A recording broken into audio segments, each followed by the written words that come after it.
Hi, guys. Welcome back to this week's episode of the Kuya Bands podcast, your favorite Bisaya podcast. Good morning, everybody. I hope you are all having a wonderful day. Kung asa man kakaron. I just wanted to make this episode no to like again Marag hapon ni siya og somewhat series mo good. I'm trying to do a series what on the past few episodes if you've noticed naghan kog mga di-discuss dito no. And I wanted to make this series that I call like the Maoy series. Maoy series in a way na kanang it's sad but it's parang like you need to understand the concepts in order for us to be able to get out of that phase. So that's why I call it the Maui series. I don't know if you have noticed in the past like two episodes na I've released, no? So I hope na you bear with me on this.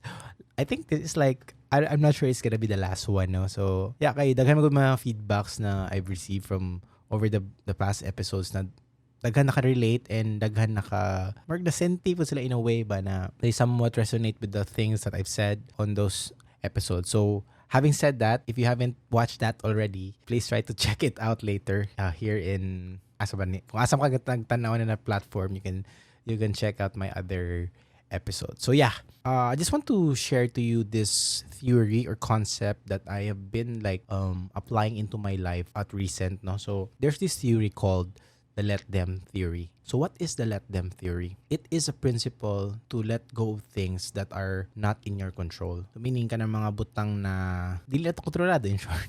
Ako nang translate.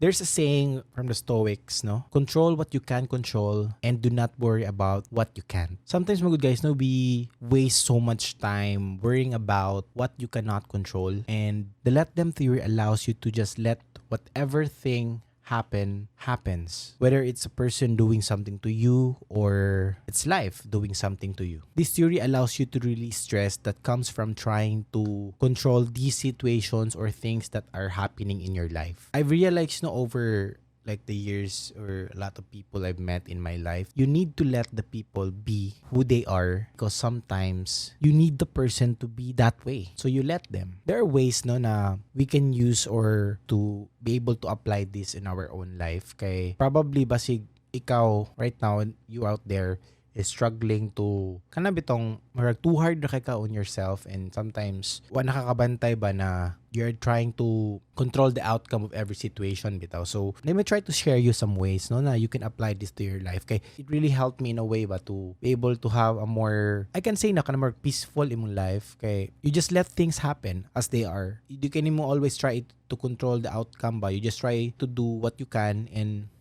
yeah, you live with the results, no? One way I did is first you need to have this somewhat we call detachment. You detach yourself from the emotional and mental struggle that you can get yourself into. I know sometimes it's hard because by default, manggod, we try to hold on to our expectations and or somewhat we are trying to hold on to the feeling of being hurt or somewhat na nasayop ang ubang tao sa atua and sometimes po there are people that have their own opinion on how things should be and sometimes dili ta mo contradict ato ang own personal na principles with that or values with that ba. So first you need to detach and you just let them and you release yourself from the mental and emotional struggle that you are getting yourself into. Example ka ng imong friend kay nabuhat na mali sa imo or somewhat upsets you in a way, no? So you just let them do what they need to do, no? That's detachment for me. Samot magud murag kita magud sometimes murag main character na kita ba guys, no? Assume ta dayon ba na di na siguro ka love sa imong friend or somewhat na lesser na iyang pagka-friend nimo mo nang wala niya nagibuhat for you. But sometimes we need to let them have those space, no? You need to let them have the space na to do what they want to do, no? And you just let them be who they are. Another way would be, by the term let them, you also let them. Weird, no? Tricky siya paminahon. You need to let them fail. You need to let them grow. You need to let them learn from their experience and take responsibility in their life. This could apply to everything, no? Dili necessarily in a relationship, guys, no? So, it could be in your family group, in your family, in your office mates, in your workmates, or anyone that has something to do with your life, no? Dili man siya, I'm not giving you like in a relationship ra gyud siya. So it can apply to every single aspect in your life. So you need to let them be themselves. Let the people in your life be who they are, and let them be who they're not.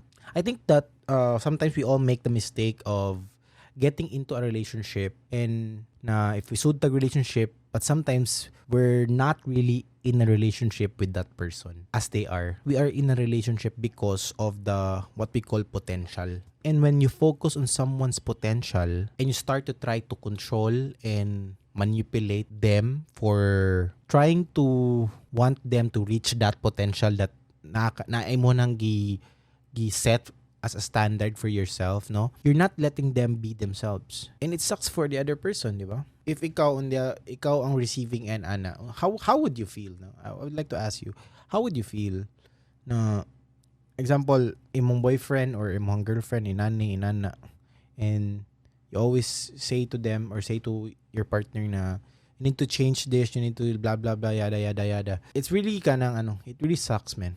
For me, it really sucks. It defeats the purpose of having a relationship, because somewhat, for me, good, when you're in a relationship, you need to be yourself. You need to not change the way of who you are. No, dili ni mo siya kailangan i-change for the person, because first of all, if she or he really loves you, he or she needs to accept you for who you are, di ba? You need to sometimes stop and think na, are you really in a relationship with the person as they are, or are you in a relationship with who you wish they were?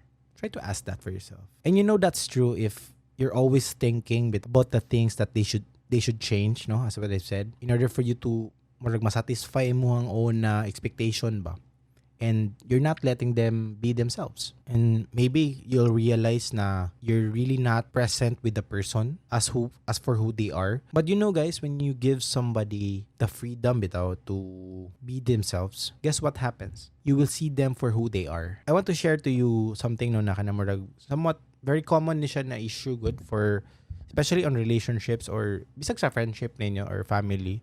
It could also apply, but mostly it applies to like relationships with your significant other. But before that, let me try to sip a cup of coffee. Coffee ta, guys.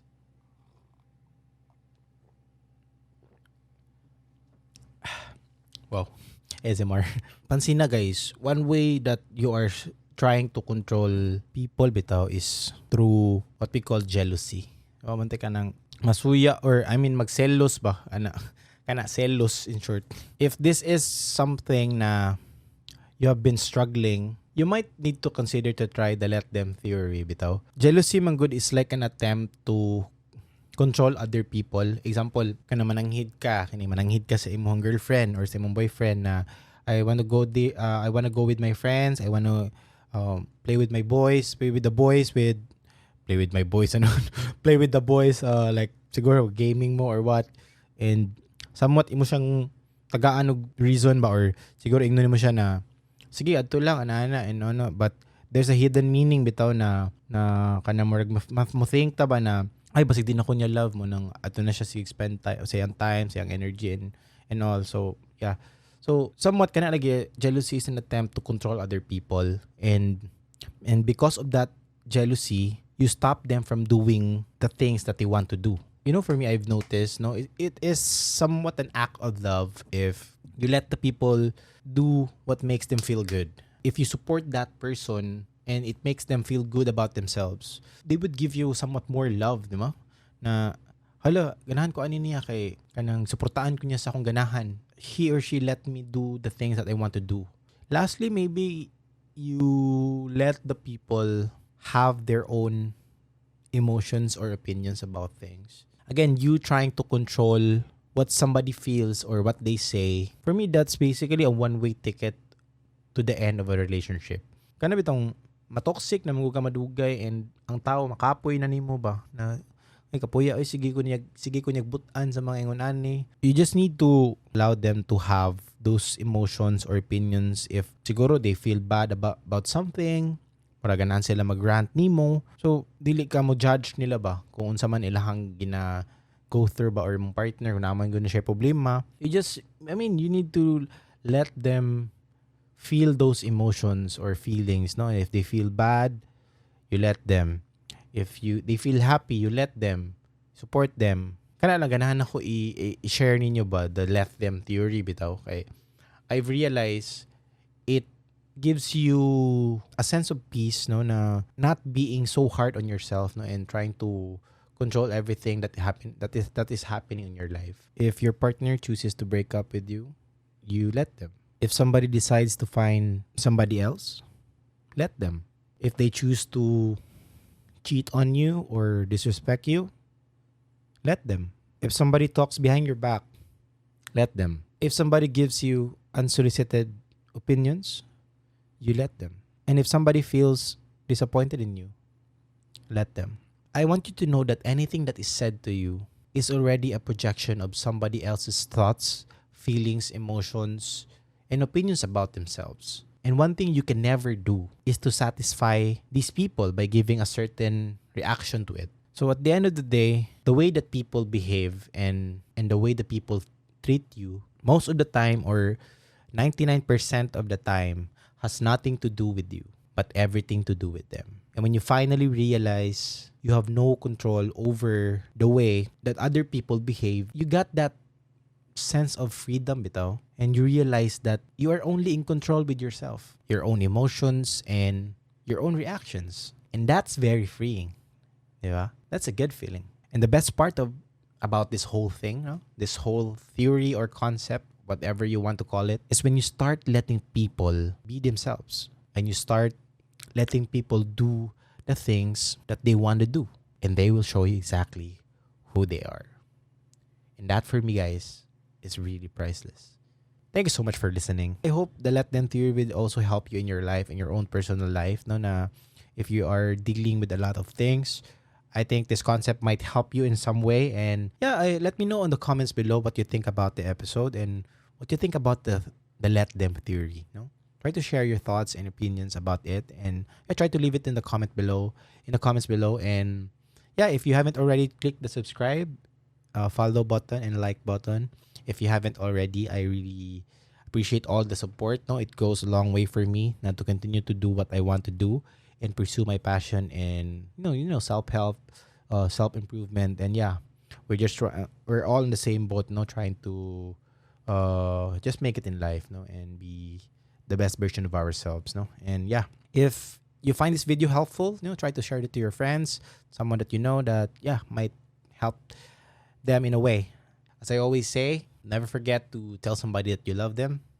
I'll catch you guys in the next episode. Peace out. Take care. Bye for now.